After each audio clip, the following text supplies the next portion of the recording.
만물은 햇볕을 보아야 건강하게 잘 자랍니다. 동물도 식물도.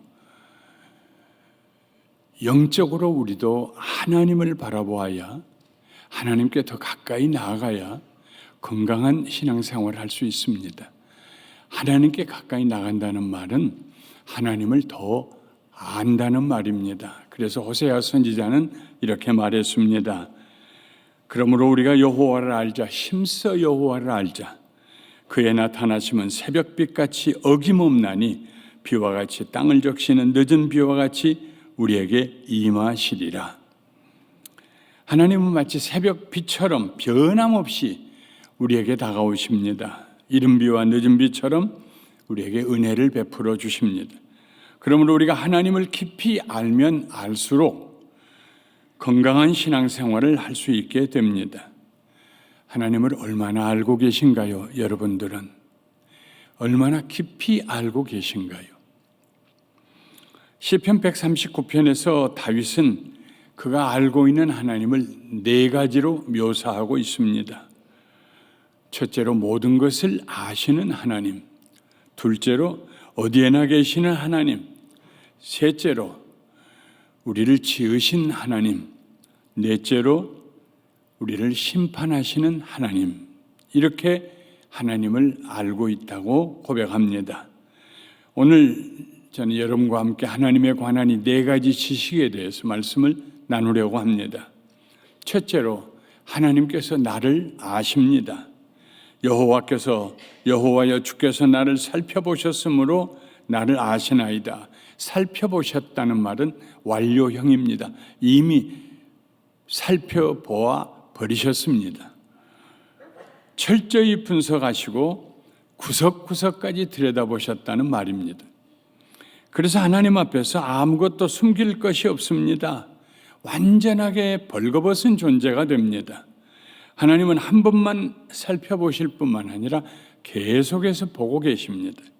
그래서 하나님이 우리에 대해서 모르시는 것이 없습니다. 난 잊어버린 것도 하나님을 알고 계십니다. 여기에서 안다는 현재 진행 동사입니다. 계속해서 나를 알고 계신다는 말씀입니다. 주께서 내가 앉고 일어섬을 아시고 멀리서도 나의 생각을 밝히 아시오며 나의 모든 길과 내가 눕는 것을 살펴보셨으므로 나의 모든 행위를 익히 아시오니 내 행동의 패턴을 읽고 계신다는 말씀입니다. 여호와여 내 혀의 말을 알지 못하시는 것이 하나도 없으십니다. 하나님께서 다윗의 행동을 알고 계셨습니다. 왜 그렇게 행동하는지 그 동기도 알고 계셨습니다. 지금 다윗이 어느 방향으로 갈 것인지도 알고 계셨습니다. 아침에 일어나면서 무슨 생각부터 하는지도 알고 계셨습니다. 다윗 자신보다도 하나님께서 다윗을 더 잘 알고 계셨습니다. 다윗의 입에서 말이 나오기도 전에 그가 무슨 말을 하려는지 알고 계셨습니다. 누군가 나를 속속들이 알고 있다고 생각하면 세상 사람들은 불편하게 생각합니다. 자기의 프라이버시가 침해당했다고 생각하기 때문입니다. 우리가 흔히 뭘 그렇게 알려고 그래요 하는 말을 합니다. 나에 대해서 자꾸 알려고 하는 것이 불편하다는 말입니다. 근데 우리가 그렇게 말을 했거나 하지 않거나 하나님은 우리를 너무 잘 아신다는 말입니다. 다윗은 하나님께서 그를 그렇게 철저히 알고 계시다는 사실에 너무나 감사했습니다. 이것이 신자와 불신자의 차이점입니다. 불신자들은 하나님이 나를 아신다는 게 불편하지만 신자는 하나님이 나를 아신다는 게 행복합니다. 주께서 나의 앞뒤를 둘러싸시고 내게 안수하셨나이다. 이 지식이 내게 너무 기이하니 높아서 내가 능히 미치지 못하겠습니다. 앞뒤를 둘러싼다는 말은 마치 성을 포위하듯이 감싸고 있다는 말입니다. 세상 사람들은 답답함을 느낄 것입니다. 자유를 잃어버린 것처럼 느낄 것입니다. 그러나 다윗에게는 그를 안전하게 지켜주시는 하나님의 은혜로 깨달아졌습니다. 하나님께서 계속해서 그의 머리에 손을 얹고 계십니다. 마치 다윗아, 너는 내 것이다 하고 말씀하시는 것 같았습니다. 누가 감히 다윗을 해칠 수 있겠습니까? 다윗은 마치 아버지 손을 붙잡고 어두운 밤길을 걸어가는 것처럼 안전감을 느꼈습니다. 사랑하는 성도 여러분, 하나님께서 우리를 알고 계십니다. 이런 지식을 가진 사람은 청결하고 바른 마음을 가지게 됩니다. 예수님 시대에 하나님의 이름으로 맹세하는 사람들이 있었습니다. 예수님이 그들을 꾸짖으셨어요. 하나님을 두고 내가 맹세하거니와 그 사람이 정말로 진실을 얘기하는지 거짓을 얘기하는지 어떻게 압니까? 그 사람 가슴 속에 하나님이 계신지 안 계신지 어떻게 압니까? 하나님을 이용한 것입니다. 마찬가지로 하나님이 나를 다 아십니다. 하나님이 나를 아시거니와 하고 얘기하는데, 만일 우리가 하나님이 나를 아신다는 말을 자기의 허물을 덮기 위해서 사용한다면 그것은 하나님을 슬프게 하는 일입니다. 하나님이 나를 아신다는 것은 다른 사람 앞에 내가 맹세하거나 내 정의로움을 두둔하고 나타내기 위해서가 아니라 아무 상관없이, 다른 사람과 상관없이 하나님 앞에서 내가, 하나님 나를 아십니다. 그래서 어떨 땐 두렵고 경외스럽고 하나님 앞에 회개하고 낮아지고, 나를 아시는 하나님, 모르시는 것이 없습니다. 내 입에 말이 나가기 전에 무슨 생각하는지 아시고 계시고, 내가 무슨 행동할지도 왜 그렇게 하는지도 하나님 알고 계십니다. 하나님 앞에 아주 투명하게 자기를 내놓는, 하나님 가까이 가서 하나님을 만나는 것, 그것이 건강한 신앙생활의 척도라는 말씀입니다. 하나님 앞에서의 신앙생활은 굉장히 담백하고 단순해야 합니다. 변명이나 꾸밈이 없습니다. 위선이나 거짓도 없습니다. 하나님을 설득시키려고 애쓰지도 않습니다. 가끔 염려와 근심이 다가오지만 하나님의 손에 의탁하고 편히 잠듭니다. 때때로 오해를 받고 억울한 일을 당하지만 그것도 주님께 맡겨드리고 새해 날을 살아갑니다. 하나님께서 내 형편을 다 알고 계시기 때문에 우리는 안전합니다. 뭐가 필요한지 하나님이 아십니다. 어느 길이 안전한 길인지 아십니다. 어떤 선택이 지혜로운지 하나님이 아십니다. 그러므로 이런 믿음을 가져야 됩니다. 하나님께서 나를 다 아시기 때문에 나는 담대하게 살아갈 것이다. 우린 다 모르지요, 내일을. 다른 사람을 모르지요. 10길 물속은 알아도 한 길 사람 속을 어떻게 알아요? 하나님은 아세요. 내가 하나님과 동행할 때 우리에게 놀라운 지식이 주어져요. 다른 길로, 잘못된 길로 가지 않을 수 있도록 하나님 우리를 선한 길로 인도하십니다. 하나님께서 나를 다 알고 계신다는 진리가 우리를 죄악으로부터 보호해 주십니다. 하나님께서 나를 아신다는 이 놀라운 진리, 얼마나 큰 축복인지 몰라요. 아침에 일어날 때마다 우리는 꼭 기억해야 됩니다. 나를 다 아시는 하나님, 오늘 일어날 일들도 아시는 하나님, 나를 선한 길로 인도해 주실 것을 믿고 감사합니다. 그래서 우리의 신앙생활이 건강하게 됩니다. 둘째로, 하나님은 어디나 계십니다. 내가 주의 영을 떠나 어디로 가며 주의 앞에서 어디로 피하리까? 사람들이 하나님을 피하는 두 가지 이유가 있습니다. 하나는 자기의 죄가 드러날까 두렵기 때문입니다. 재미있는 이야기가 있습니다. 셜록 홈스라는 주인공으로 많은 탐정 소설을 썼던 코난 도일 경의 유명한 일화입니다. 그는 상류층의 인사들이 자기는 절대로 부끄러운 삶을 살지 않았다고 큰소리치는 모습을 보면서 그들의 가식과 위선을 벗겨보고 싶은 충동을 느꼈습니다. 그래서 어느 날 그들 모두에게 똑같은 내용의 전보를 보냈습니다. 그 일이 탄로 났습니다. 어서 도망가시오. 전보 내용은 아주 간단했습니다. 그 일이 탄로 났습니다. 어서 도망가시오. 그리고 뒷날 그 전보를 보냈던 집을 한 집 한 집 방문해 보았습니다. 모두가 다 도망가고 한 사람도 없었습니다. 하나님을 피하는 또 다른 이유는 교만 때문입니다.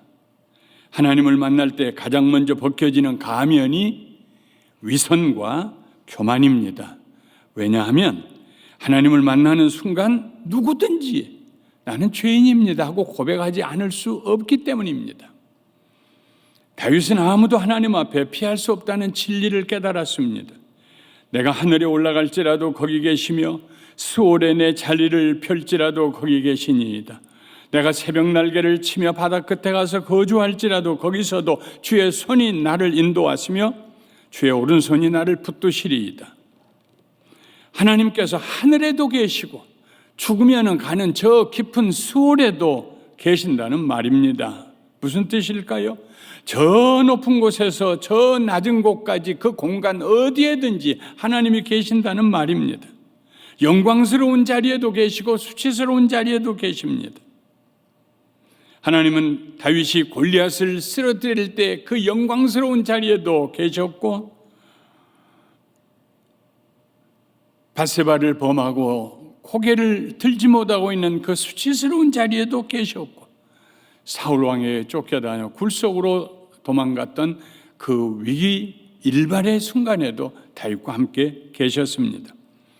하나님은 여호수아에게 내가 너를 떠나지 아니하며 버리지 아니하리라고 약속하셨습니다. 우리가 살아온 모든 순간에 하나님 거기 계셨습니다. 잊지 마세요. 여러분 혼자 계신 것 아닙니다. 내가 새벽 날개를 치며 바다 끝에 가서 거주할지라도 이 말은 속도를 얘기합니다. 동력에 해가 뜰 때 그 햇빛이 저 서쪽 바다 끝에 이르는데 얼마나 빨리 갑니까? 광속으로 갑니다. 쑥 하고 해가 떴는데 그 빛이 벌써 저 바다 끝에 가 있습니다. 그런데 하나님은 그보다 먼저 거기가 계신다는 말씀입니다. 하나님은 동쪽과 서쪽 어디에도 계시지 않는 곳이 없다는 말씀입니다. 빛의 속도 못지않게 빠른 것이 감정의 속도입니다. 어느 날 갑자기 산 봉우리에 서 있는 줄 알았는데 순간적으로 계곡으로 떨어질 때도 있습니다. 말 한마디에 가슴이 철렁할 때도 있습니다. 어떤 날은 기쁨으로 충만하고 어떤 날은 우울한 길을 걸어갑니다.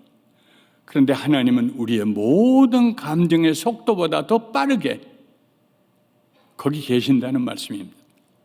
이런 표현들이 하나님을 믿지 않는 사람들에게는 불편하게 느껴질 것입니다. 그러나 신자들에게는 놀라운 위로의 말씀이 됩니다. 하나님 말씀하십니다. 얘야, 네 인생의 거기로부터 여기까지 그리고 여기에서부터 저기까지 언제나 내가 너보다 한 걸음 먼저 가 있을 것이다. 내가 너와 동행할 것이다. 내가 너를 떠나지 아니하고 버리지 아니할 것이다. 우리가 가는 곳, 서는 곳, 일하는 곳, 쉬는 곳 어디서나 하나님이 우리와 함께 하십니다. 그런데도 우리는 가끔 어리석은 생각을 합니다. 내가 혹시 말하기를 흑암이 반드시 나를 덮고 나를 두름비춘 밤이 되리라 할지라도 주에게는 흑암이 숨기지 못하며 밤이 낮과 같이 비추이나니 주에게는 흑암과 빛이 같음이니.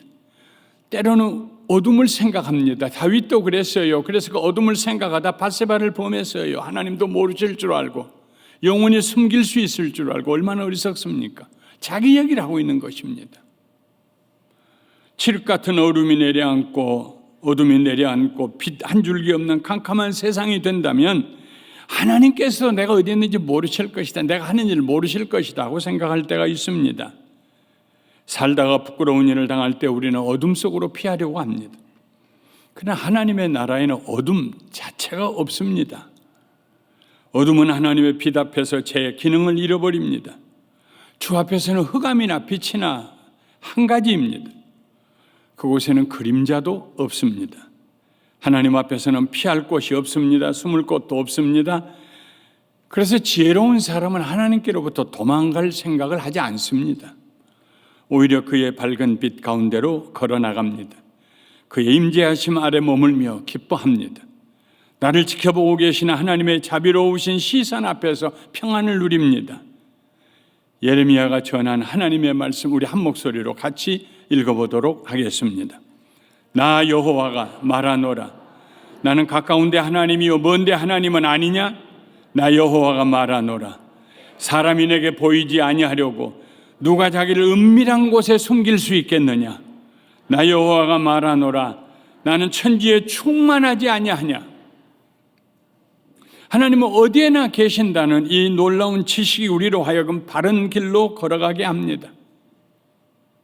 물론 우리가 이 지식을 잘못 사용하면 안 됩니다. 걱정할 거 없어요. 하나님 나와 함께 하십니다. 내게 문제 일어날 거 아니에요 하면서 잘못된 길로 걸어가고 그릇된 일을 행한다면 그 사람은 하나님의 이름으로 맹세하는 사람과 다를 바가 없습니다. 하나님은 어디에나 계시다는 이 사실은 우리 마음에 놀라운 두려움, 경외심을 일으켜줘야 합니다.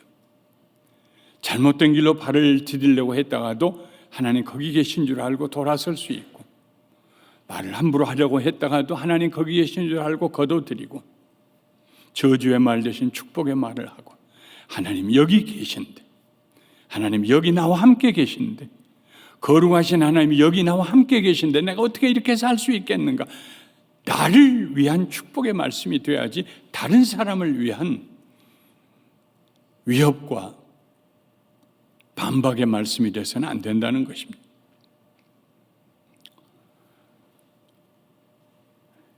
하나님이 나와 함께 하신다니 이 지식이 있으면 바른 길로 가요. 없으면 구부러진 길로 가요. 요나가 그런 사람이었습니다. 그래서 다시스로 도망갔습니다. 가다가 막히니까 나를 바다에 집어 던지라고 죽음의 자리로 내려가면은 하나님을 피할 수 있다고 생각했습니다. 다시스나 죽음의 땅에 하나님이 계시지 않는다고 착각했습니다. 그러나 자비하신 하나님께서 요나를 버리지 아니하시고 끝까지 따라가셨습니다. 고기 뱃속에까지, 풍랑 속에까지. 그리고 요나를 만나 주셨습니다. 캄캄한 고기 뱃속에서, 느니웨의 뜨거운 태양 아래, 다 말라 비틀어진 박넝풀 아래에서 하나님께서 요나를 만나 주셨습니다. 하나님을 피할 곳이 없다는 진리를 깨달은 요나가 마침내 하나님 앞에 무릎을 꿇었고, 그 진리가, 그 지식이 요나로 하여금 건강한 신앙생활을 하게 했습니다. 셋째로, 하나님이 우리를 지으셨습니다. 주께서 내 내장을 지으시며 나의 모태에서 나를 만드셨나이다. 이 구절 첫머리에 히브리어로 키라는 말이 있습니다. 왜냐하면 이라는 접속사입니다. 그 접속사를 넣어서 읽으면 이런 말이 됩니다. 하나님께서 나를 이렇게 잘 아시고 나를 떠나지 아니하시면 내 어머니 태중에서 그가 나를 지으셨기 때문입니다. 나를 지으셨기 때문에 나를 알고 나를 떠나지 아니하십니다 하는 말입니다. 하나님께서 우리의 내장을 지으셨습니다. 개역 성경에는 우리의 장부를 지으셨다고 기록되어 있습니다. 장부는 한의학에서 오장육부를 말합니다. 오장은 간장, 심장, 비장, 폐장, 신장 5가지 장기입니다. 육부는 위, 큰 창자, 작은 창자, 쓸개, 방광, 삼초, 소화기관을 말합니다. 삼초는 이 배꼽 위를 하나, 배꼽에 거기서부터 배꼽까지 하나, 배꼽 아래를 하나, 안에 소화 모든 기관들. 하나님이 다 지으셨다는 것입니다. 어느 날 다윗이 깊은 묵상에 잠겼습니다. 하나님께서 언제부터 나를 아셨을까? 나 같은 목동을. 언제부터 나를 떠나지 아니하셨을까? 수많은 목동이 있는데. 그러다가 놀라운 비밀을 발견합니다. 그것은 하나님께서 그를 어머니의 뱃속에서 지으셨고 그의 형체가 시작되기 전부터 그를 아셨으며 그와 함께 하셨다는 진리였습니다. 다윗의 입에서 감사가 터져나왔습니다. 내가 주께 감사하오면 나를 지으심이 심히 기묘하심이라. 주께서 하시는 일이 기이함을 내 영혼이 잘 아나이다. 내가 은밀한 데서 지음을 받고 땅의 깊은 곳에서 기이하게 지음을 받은 때에 나의 형체가 주의 앞에 숨기지 못하였나이다. 내 형질이 이루기 전에 주의 눈이 보셨으며 나를 위하여 정한 날이 하루도 되기 전에 주의 책에다 기록이 되었나이다. 나를 지으심이 심히 기묘합니다. fearfully, wonderfully 나를 지으셨습니다. 너무 놀랍고 너무 기이하고 많은 사람들이 자신을 대수롭지 않게 생각합니다. 때때로 자신은 태어나지 말아야 할 존재라고 저주하며 스스로 학대합니다. 그래서 술과 마약에 취하며 내일이 없는 사람처럼 오늘 쾌락을 쫓아 살아갑니다. 그러나 다윗은 하나님께서 자기를 지으신 그 놀라운 일을 깨닫고 찬양했습니다. 우리 성경에 번역되지 않는 감사라는 말이 있습니다. 그 말을 읽으면 이렇게 됩니다. 나는 주님께 감사드립니다. 왜냐하면 내가 경이롭고 놀랍게 지음받았기 때문입니다. 여기서 지음을 받았다는 동사는 구별되었다는 뜻도 가지고 있습니다. 하나님은 붕어빵 찍어내듯이 우리를 지으시지 않았습니다. 우리 각자를 서로 다르게 아주 독특하게 지으셨습니다. 이 세상에 나 같은 사람은 아무도 없습니다. 이 세상에 오직 나 하나밖에 없는 그런 존귀한 존재입니다. 귀하다는 건 뭘 의미합니까? 없다는 말입니다. 귀하기 때문에 비싼 것입니다. 은밀하게 지음을 받고라는 말은 어머니의 자궁 속 깊은 곳에서 오장육부가 하나하나 마치 뜨개질 하듯이 서로 연결되어 완전한 몸이 되게 하셨다는 뜻입니다. 아직 형체가 스켈레톤이 완성되기 전부터 하나님은 다윗을 보고 계셨습니다. 아직 세상에 태어나기 전부터 하나님은 다윗의 장래를 그의 책에 기록하고 있었습니다. 운명론이 아닙니다. 다윗을 향하신 하나님의 선하시고 아름다운 계획을 세워놓으셨다는 뜻입니다. 이런 진리를 깨닫고 나자 다윗은 감탄을 금할 수가 없었습니다. 하나님이여, 주의 생각이 내게 어찌 그리 보배로우신지요. 하나님의 생각처럼 보배로운 것이 없습니다. 이 경지에 들어가야 건강한 신앙생활입니다. 내가 가진 물질이 아니라, 내가 소유한 재산이 아니라 나를 향해 가지신 하나님의 생각이 얼마나 보배로우신지요. 오늘 하나님께서 개봉해서 보여주시는 하나님의 생각, 내일 보여주시려고 쌓아놓으신 생각, 그 보배로운 생각을 기대하면서 인생을 살아갑니다. 그 수가 어찌 그리 많은지요. 내가 세려고 할지라도 그 수가 모래보다 많도소이다. 내가 깰 때에도 여전히 주와 함께 있습니다. 잠잘 때에도 주와 함께, 깰 때에도 주와 함께. 하나님께서 나를 특별한 계획을 가지고 지으셨다는 사실을 깨닫고 나면은 삶의 자세가 바르게 됩니다. 내가 존귀하고 특별하기 때문에, 유일하기 때문에 자존심을 세우고 교만하고 그렇게 살라는 얘기가 아닙니다. 하나님이 나를 지으셨다는 말씀은요, 내 인생에 내가 만든 것은 아무것도 없다는 말입니다. 아무것도. 처음부터 천국에 갈 때까지 다 은혜로 사는 것이지. 내가 수고하고 애쓰고 노력해서 모아서 이만큼 이루었다, 이만큼 이루었다. 하나님 나를 지으셨습니다. 이 신앙을 고백하는 순간 그 모든 잘못된 생각이 다 사라집니다. 오직 나를 지으신 하나님만 보게 됩니다. 그 순간 우리는 가슴을 펴고 고개를 든 채 당당하게 앞을 향해 걸어갑니다. 주눅들거나 머뭇거리지 않습니다. 매일매일의 삶에 생기가 넘칩니다. 자신의 삶을 보배롭게 볼 수 있는 눈이 열립니다. 큰 기대를 가지고 미래를 봅니다. 하나님께서 예비해 두신 수많은 은혜를 헤아리며 삽니다. 그 숫자가 바다의 모래보다 더 많습니다. 잘 때도 깰 때도 감사합니다. 이유는 간단합니다. 하나님이 나를 지으셨기 때문입니다. 이런 은혜와 감격이 여러분에게 넘치시기를 주님의 이름으로 축원합니다. 넷째로, 하나님은 악한 자를 심판하십니다. 하나님이여, 주께서 반드시 악인을 죽이시리이다. 피 흘리기를 즐기는 자들아 나를 떠날지어다. 그들이 주를 대하여 악하게 말하며 주의 원수들이 주의 이름으로 헛되이 맹세하나이다. 다윗은 마지막으로 심판하신 하나님을 보았습니다. 하나님의 심판은 그의 거룩하심으로부터 나옵니다. 거룩은 악이 전혀 없는 상태, 오직 선하심과 인자하심만 있는 상태를 말합니다. 악인들은 하나님의 거룩하심이라는 저울에 달아볼 때에 함량 미달입니다. 그럼에도 불구하고 악인들은 하나님의 심판을 부인합니다. 누가 나를 심판하겠냐고. 자기는 잘못이 없다고 큰 소리를 칩니다. 다윗은 그래서 그들이 싫었습니다. 여호와여, 내가 주를 미워하는 자들을 미워하지 아니하오며 주를 치러 일어나는 자들을 미워하지 아니하나이까. 내가 그들을 심히 미워하니 그들은 나의 원수들이니이다. 하나님 앞에 교만한 자들을 다윗이 견딜 수가 없었습니다. 다윗은 거룩하신 하나님의 영광을 존귀하게 여겼습니다. 하나님을 미워하고 대적하는 자들을 원수로 여겼습니다. 하나님 편에 서기를 언제나 원했습니다. 그런데 다윗의 위대한 점이 여기 있습니다. 하나님은 심판하십니다. 여러분들 정신 차리셔. 심판이 임박했습니다. 거기서 끝나지 않았어요. 그 하나님은 나도 심판하실 수 있다.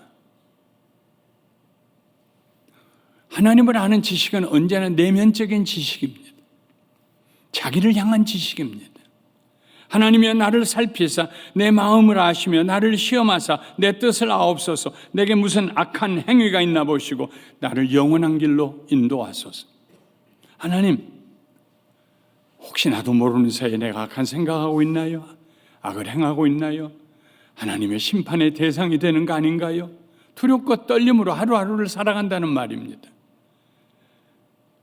하나님의 의로우신 심판 앞에서 다윗도 예외가 아닙니다. 만약에 우리가 나 예수 믿으니까 무슨 짓을 해도 심판받지 않는다고 생각하면 그건 이미 오래전에 기독교 역사에서 이단으로 낙인 찍힌 사상입니다. 나 같은 죄인을 위해 하나님의 아들이 세상에서 죽으셨는데 내가 어떻게 십자가에 달리신 예수님을 생각하면 이런 악을 행할 수 있겠는가? 그런 자세로 살아가는 것이 그리스도인의 삶입니다. 하나님, 내 속에 악이 있는가 살펴보시옵소서. 아예 악한 생각 자체를 하지 않고 남을 저주하는 생각 자체에 머물지 아니하고 안 되면 입술로라도 억지로, 안 되면 글로 써서라도 남을 축복하고. 다윗은 겸손하게 자신의 연약함을 인정했습니다. 하나님께서 그를 영원한 길로, 거룩한 길로, 온전한 길로 인도해 주시기를 구했습니다. 건강한 신앙생활을 하는 성도들은 항상 자신을 돌아봅니다. 혹시라도 내 속에서 악한 생각이 뿌리내리고 있지 않는지, 혹시라도 내 눈에 들보가 있지 않는지 자주자주 살펴봅니다. 물론 자신의 내면을 살펴보는 일은 어렵습니다. 또 유쾌한 일도 아닙니다. 그래서 우리는 하나님의 도우심을 구해야 합니다. 그러면 성령님께서 우리를 도와주시기 위해 찾아오십니다. 우리의 죄를 지적하시고 회개하게 하십니다. 생각을 바꾸게 하십니다.